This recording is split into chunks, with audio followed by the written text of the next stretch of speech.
Rob Orgel with Spartan Armor Systems. Today we're going to be shooting the Level 3 Alpha from Spartan Armor. This specific model is the Flex Fused Core. We're going to be engaging our target at approximately 3 feet. We're going to be using 3 types of ammunition. The first one's going to be a ball round. The second one is a very traditional hollow point. This one specifically is the Federal Hydra-Shok 124 grain. And lastly, we're going to be using a CNC'd round. Black Hills designed this one as a monolithic core, known as the HoneyBadger. So here's my expectations. The hollow point round, given its design to flare out and transition the energy into that target, I highly doubt that this is going to penetrate, even though we're so close. Next is the ball round. Now the ball round is designed to stay a bit more intact, so its likelihood of penetration is higher than the hollow point. However, I still don't think we're going to get through. The wild card is the HoneyBadger. Now, Black Hills designed this one as a monolithic core, an individually CNC'd projectile. So the likelihood is it's going to stay intact and it's going to gain more penetration than the ball round, but I really don't know what's going to happen. So let's find out.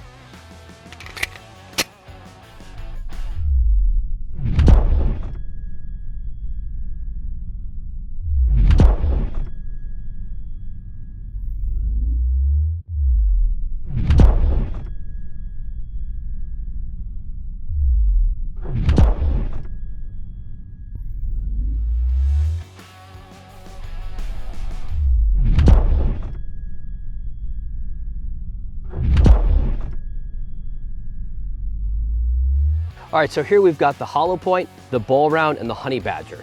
Let's take a look and see what made it through.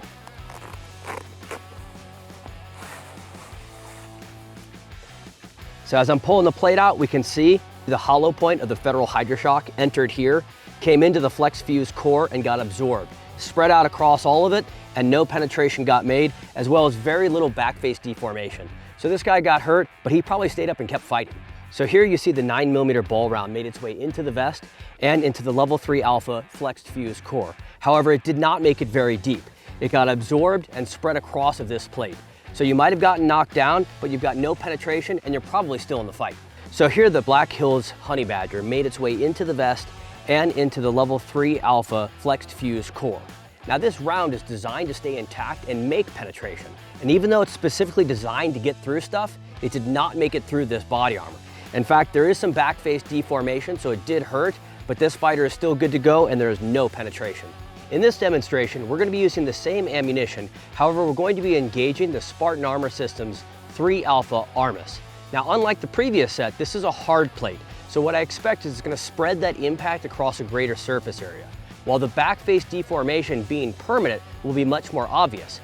Unlike the other soft armor, where it caved in and then returned to its normal form, this will be much more obvious as to what this person is feeling. However, it does spread that load out. In this instance, it'll be a much less traumatic experience, even though the plate will look worse.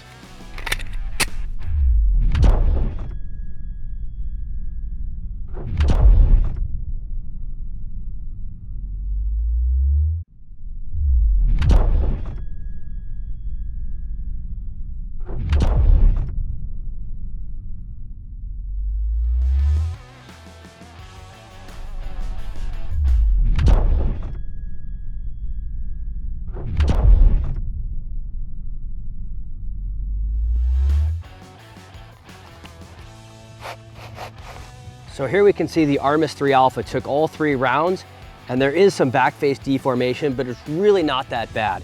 And by comparison to the soft plate, this is a much less traumatic experience. Top left, we see the hollow point round didn't go very deep, not a ton of backface deformation as the hollow tip opened up and transitioned to energy.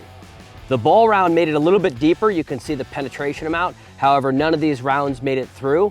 The last one, the HoneyBadger, which was designed to stay intact and get that depth, did not make it through, and again, minimal backface deformation. So this wasn't near as traumatic as the soft body armor.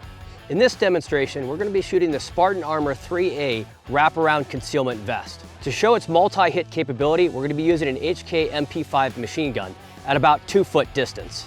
Ammunition-wise, we've got HoneyBadger, Hydra-Shok hollow point, and ball rounds. Well, let's see what she can take.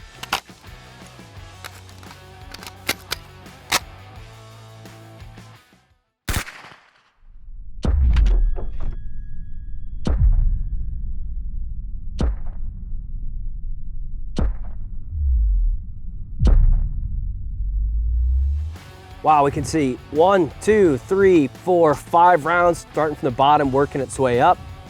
Really fast cyclic rate on that MP5. Let's see if it made it through.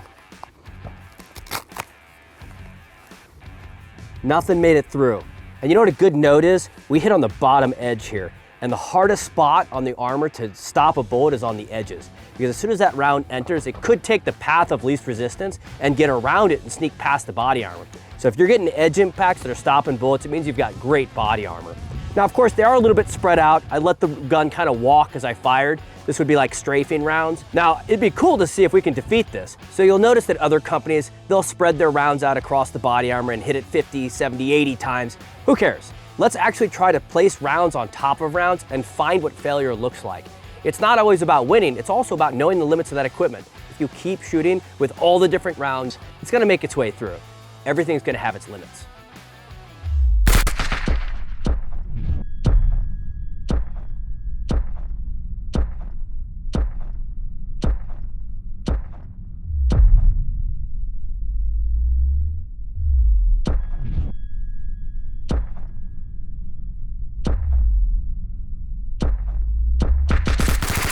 Poor Bob got knocked over.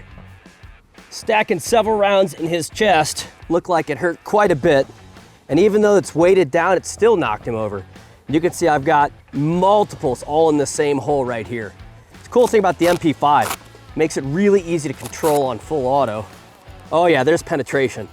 It went into his chest and I mean, that probably killed him. But you can see where stacked on stacked on stacked, that's what it took to get through the body armor. So not just to find out what it can stop, but let's see how far it can go. And I wonder if it was the HoneyBadger, the Hydra-Shok, or the ball round. I guess we won't know, but I mean, a good recipe for disaster, MP5, good recoil management, and a mixture of bullets. So in this demonstration, we got to compare 9mm way too close with all different types of ammunition, as well as some full auto mag dumps to the chest. What's nifty about this video is we get the opportunity to educate ourselves as opposed to so many other companies out there that just want to sell. And once you have it, it's your problem. Instead, understanding that equipment, understanding how to use it, what its limitations are, and not hiding the fact that it is not indestructible. It can be penetrated, especially with the right equipment and good recoil management. If you like this content, please like, subscribe, and share this video. Your support helps us fund more rubber bobs and more armor testing. If you found this video to be educational, check out our Body Armor 101 series on SpartanArmorSystems.com.